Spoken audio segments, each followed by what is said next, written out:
I'm Karen McCarthy, and it's time to Karen-ize. Today's Wednesday when we talk about spiritual health, and I want to start today with a little story. It really brings to the forefront the next role of the Holy Spirit, and that is comforter. And we talked about Jesus being our comforter. Well, Holy Spirit is also. So this is a story about an elderly gentleman named Stu, and his wife had recently passed away.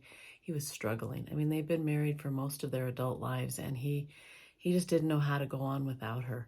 And his neighbors and his friends and his church friends, family were trying to help. They were bringing casseroles and trying to cheer him up and that type of thing. But he was just really struggling. And one day his neighbor, Nancy, was in the kitchen doing some Nancy things, making a pie. Let's say making a pie. Pie sounds so good today. And she had her little boy, Ben, out in the yard where she could see him while he was playing. And all of a sudden, she saw him walking over to Stu's yard. And she's like, oh my goodness, I don't want him to bother Stu. Stu is struggling so much. So she went outside and she started to go over to bring Ben back. And what she saw stopped her in her tracks. There was Stu sitting on his front porch, tears rolling down his eyes, and Ben in his lap, Stu's arms wrapped around him, Ben's arms wrapped around Stu's arms, and Ben was crying. And she went back home, and later on, when Ben came home, she said, what did you say to Stu? And he said, I didn't say anything. I just helped him cry. Love that story. I get so emotional. Anyway, the last person of the Godhead is Holy Spirit.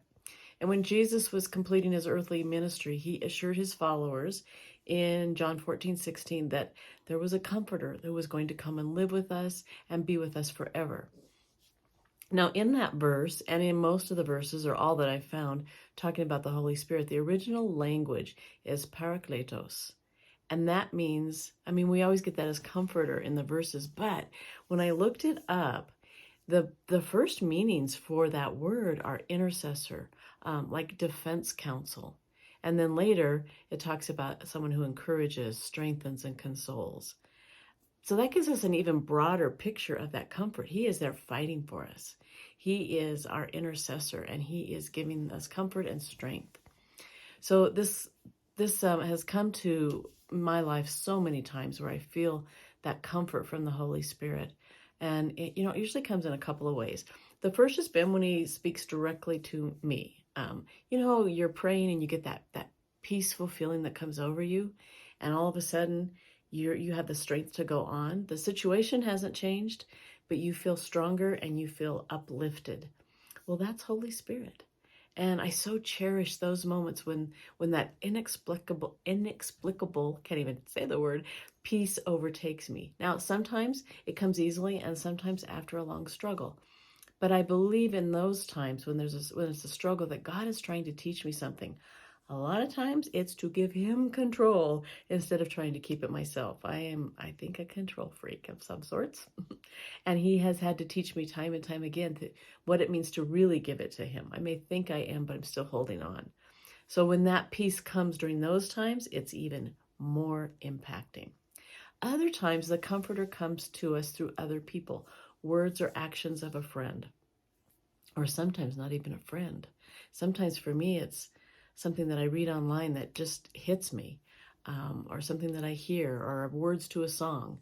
But I remember a story of a friend of mine was going through a divorce, and it was a very traumatic time for him.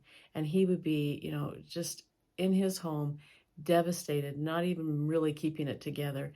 And all of a sudden there'd be a knock at the door, and it would be a friend.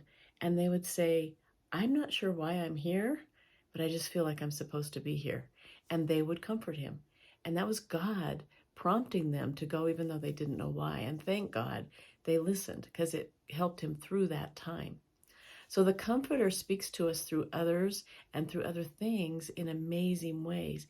And when he's prompting you to go to someone, it doesn't matter what you say. You can be like, Ben, go help him cry. Just go sit with him. Sometimes the best thing we can do is just sit with someone. They don't always want or even need our advice.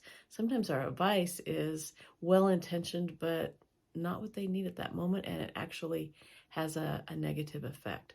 So if you are feeling God prompting you to just comfort someone, listen to that, because that's sometimes how he does it. So whenever you're in need of comfort, remember that source of all comfort. Holy Spirit is there. If you are a Christian, Holy Spirit is there, and you can call on him for comfort.